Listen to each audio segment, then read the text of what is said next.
Shivanna with Suvarna girls ವಿಶೇಷ ಕಾರ್ಯಕ್ರಮಕ್ಕೆ ಮತ್ತೊಮ್ಮೆ ಸ್ವಾಗತ. ಶಿವಣ್ಣ ಇವತ್ತು ನಮ್ಮ ಜೊತೆ ಇದ್ದಾರೆ. ಅವರ ಜೀವನದ ಹಲವಾರು ಸಿಹಿ ಘಟನೆಗಳನ್ನ ನಮ್ಮ ಜೊತೆ ಹಂಚ್ಕೊತಾರೆ. ಇನ್ನಷ್ಟು ಮಾತನಾಡೋಣ ಅವ್ರ ಜೊತೆ. ಶಿವಣ್ಣ, ಇವತ್ತು ನೀವು ಹೇಳ್ತಾ ಇದ್ರಿ ಫಿಲಮ್ ಸಂದರ್ಭದಲ್ಲಿ ಏನು ಹೇಳ್ತಾ ಇದ್ರಿ ಅಂದರೆ, ಪ್ರತಿ ಫಿಲಮಲ್ಲೂ ಒಂದೊಂದು ಥೀಮ್ ಕೊಡ್ತೀವಿ ನಮ್ಗೆ. ಇವಾಗ ಕೆಲಸ ಸಿಗದೆ ಇರೋದೇ ಇರಬಹುದು, ಆದರೆ ಎಲ್ಲರೂ ಕೇಳೋ ಕ್ವೆಶ್ಚನ್, ಶಿವಣ್ಣ ಯಾಕೆ ರಾಜಕೀಯಕ್ಕೆ ಬರಬಾರ್ದು ಅಂತ.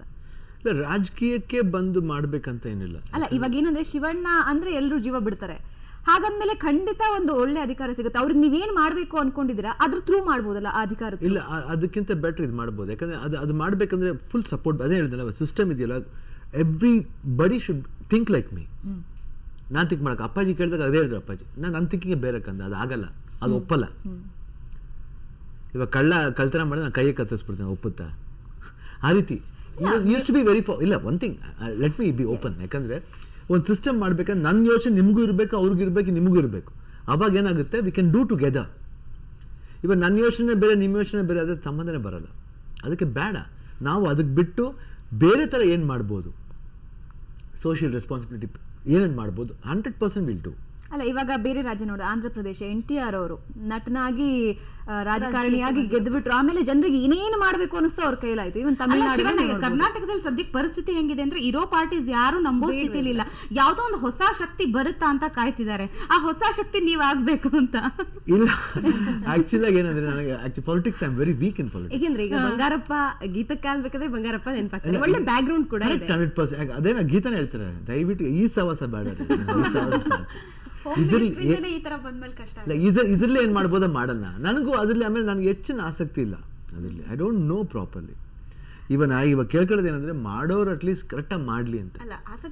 ನಾವು ವಾಟ್ ಹ್ಯಾಪನ್ಸ್, ಇವಾಗ ಸೊಸೈಟಿ ಇವಾಗ ನಾವೇನ್ ಮಾಡ್ತೀವಿ, ಫಿಲ್ಮ್ ಮೂಲಕ ಎಲ್ಲ ಹೇಳಕ್ ಹೋಗ್ತೀವಿ, ಇವ್ ರಾಂಗ್ ಕರೆಕ್ಟ್ ಪೊಲಿಟಿಷಿಯನ್, ಆ ಪೊಲಿಟಿಷಿಯನ್ ಎಲ್ಲ ಹೇಳ್ತೀವಿ. ಬಟ್ ಅದು it doesn't work on people. They come enjoy the film and go off ಅಷ್ಟೇ. ಆ heck of time they will enjoy.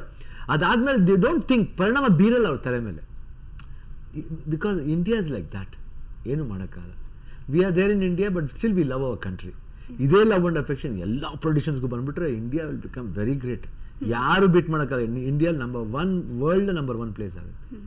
ಅಷ್ಟೊಂದು ಒಳ್ಳೆ ಎಜುಕೇಟೆಡ್ ಪೀಪಲ್ಸ್ ಇದ್ದಾರೆ, ಅಷ್ಟೊಂದು ಒಳ್ಳೆ ಲರ್ನಡ್ ಹಾರ್ಟ್ ಪೀಪಲ್ಸ್ ಇದ್ದಾರೆ. ನೀವು ಹೇಳಿದ್ರಿ ಪೊಲಿಟಿಷಿಯನ್ ಅಂತ ಕೇಳಿದ ತಕ್ಷಣ ನನಗೆ ಅದ್ರ ಬಗ್ಗೆ ಅಷ್ಟು ಗೊತ್ತಿಲ್ಲ, ಆಸಕ್ತಿ ಇಲ್ಲ ಅಂತ. ಇನ್ನೊಂದು ಹೆಚ್ಚಾಗಿ ನಾವು ನೋಡಿದ್ದು, ಶಿವಣ್ಣ ಅವರು ಉಪೇಂದ್ರ ಅವರು ಸಾತ್ ಇದ್ದೇ ಇರ್ತಾರೆ ಯಾವಾಗ್ಲೂ, ತುಂಬಾ ಒಳ್ಳೆ ಫ್ರೆಂಡ್ಸು ಅಂತ.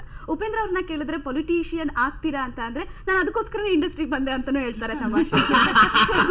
ಯಾಕೆ ಶಿವಣ್ಣ ಮತ್ತು ಉಪೇಂದ್ರ ಕಾಂಬಿನೇಷನ್ ಅಲ್ಲಿ ಒಂದು ಪಾರ್ಟಿ ಐ ಥಿಂಕ್ ಉಪೇಂದ್ರ ಮತ್ತು ಶಿವರಾಜ್ ಕುಮಾರ್ ಕಾಂಬಿನೇಷನ್ ಪಾರ್ಟಿ ಒಂದು ಫಿಲ್ಮ್ ಮಾಡೋಣ ಬೇಕು.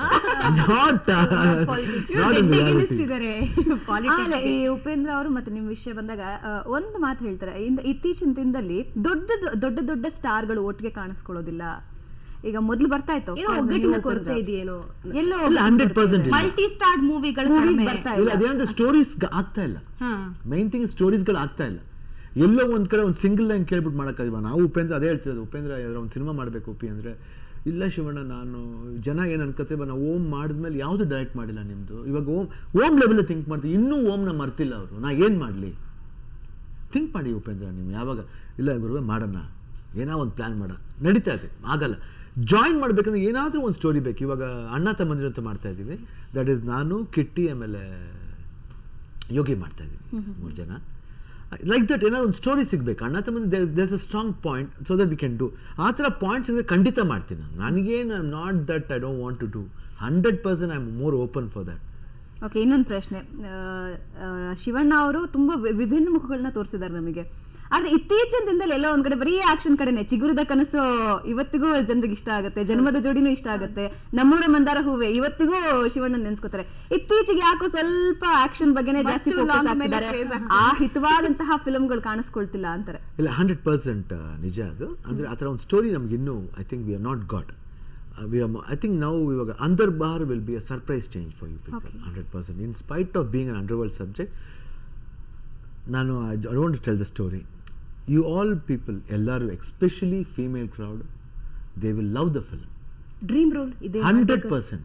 ನೀವು ಶಿವಣ್ಣನ ಕ್ಯಾರೆಕ್ಟರ್ ಇರ್ಬೋದು, ಪಾರ್ವತಿ ಮೇನನ್ ಕ್ಯಾರೆಕ್ಟರ್ ಇರ್ಬೋದು, when you see the you love that both of the characters. ಅಷ್ಟು ಬ್ಯೂಟಿಫುಲ್ ಆಗಿದೆ. ಆಮೇಲೆ ಕಥೆಗೂ ಅಷ್ಟು ಈಕ್ವಲ್ ಪ್ರಾಬ್ಲಮ್ಸ್ ಇದೆ. ನೀವು ಹೆಂಗೆ ಚಿಗುರದ ಕನಸು ಅದರಲ್ಲಿ ಹೇಳ್ತೀರೋ, Chigurida Kanasu another different style of subject. ಇದು ಬಂದ್ಬಿಟ್ಟು very different type of subject. In spite of having action full family crowd ಬಂದು they can enjoy the film. Okay, ಸಮಯದ ಅಭಾವದಿಂದಾಗಿ ಕಾರ್ಯಕ್ರಮ ಮುಗಿಸ್ಲೇಬೇಕಾಗಿದೆ. ಶಿವಣ್ಣ ಅವರು ಇಷ್ಟೊತ್ತು ಸಂಡೇ ವೀಕೆಂಡ್ ಅನ್ನ ನಮ್ಮ ಜೊತೆ ಕಳೆದ್ರಿ, ಹೇಗೆ ಅನಿಸ್ತು ಒಂದೇ ಮಾತಲ್ಲಿ ಹೇಳೋದಾದ್ರೆ? ನಿಜವಾಗ್ ತುಂಬ ಚೆನ್ನಾಗಿತ್ತು. ಐ ಥಿಂಕ್ ನೀವೆಲ್ಲರೂ ಸೇರಿ ನನಗೆ ನಾನು ಏನೋ ಗಿಫ್ಟ್, ಸರ್ಪ್ರೈಸ್ ಗಿಫ್ಟ್ಸ್ ಎಲ್ಲ ಕೊಟ್ರಿ. I think I love that gifts. ಆಮೇಲೆ ನಿಜವಾಗ್ಲಿ ಯಾಕಂದ್ರೆ ಊಟ ಏನೇನೋ ಗಿಫ್ಟ್ಸ್ ಕೊಡ್ಬೋದು, ಅದು ತಿನ್ನೋ ಗಿಫ್ಟ್ ಇದೆಯಲ್ಲ ಅದು ಯಾವಾಗಲೂ ಮನಸ್ಸಲ್ಲಿ ಉಳಿಯುತ್ತೆ. ಈಗ ಮತ್ತೊಂದು ಫಸ್ಟ್ ಬಂದಾಗ ಹೇಳಿದ್ರಿ ನೀವು ಗುಲ್ಬರ್ಗಾದವ್ರಲ್ವಾ, ನಿಮ್ಮ ಭಾಷೆ ಬಗ್ಗೆ ನನ್ನ ಭಾಷೆ ಬಗ್ಗೆ ಕೂಡ ಮಾತಾಡಿದ್ರಿ. ಸೊ ನಾನೇ ಕೈಯಾರೆ ಮಾಡಿದ್ದೀನಿ, ಇದು ನಮ್ಮ ಕಡೆ ಚೂಡ ಅಂತೀವಿ, ಚೂಡ ತಿಂತ ಕಾರ್ಯಕ್ರಮ ಮುಗಿಸೋಣ. ಶಿವಣ್ಣ ಸಾಧಿಸಿದ್ದು ಬಹಳಷ್ಟು ಇದೆ, ಜೊತೆಗೆ ಅಷ್ಟೇ ಬೆಟ್ಟದಷ್ಟು ನಿರೀಕ್ಷೆಗಳು ಕೂಡ ಸಾಕಷ್ಟಿದೆ. ಆ ಎಲ್ಲ ನಿರೀಕ್ಷೆಗಳನ್ನ ಮುಟ್ತಾರೆ ಅಂತ ಅನ್ಕೊಳ್ತೀವಿ. ಜೊತೆಗೆ ಅವರು ಇದೇ ರೀತಿ ಬಹಳಷ್ಟು ಚಿತ್ರಗಳದ್ದು ಯಶಸ್ವಿ ಚಿತ್ರಗಳನ್ನ ಕೊಡ್ಲಿ, ಜೊತೆಗೆ ಒಂದು ಹೊಸ ಪ್ರೊಡಕ್ಷನ್ ಹೌಸ್ ಕೂಡ ತೆಗಿಬೇಕು, ಹೊಸಬರಿಗೂ ಕೂಡ ಅವಕಾಶ ಕೊಡಬೇಕು ಅನ್ನುವಂತಹ ಆಶಾವಾದವನ್ನು ಇಟ್ಕೊಂಡು ಇವತ್ತಿನ ಕಾರ್ಯಕ್ರಮ ಮುಗಿಸ್ತಾ ಇದ್ವಿ. ನಮಸ್ಕಾರ.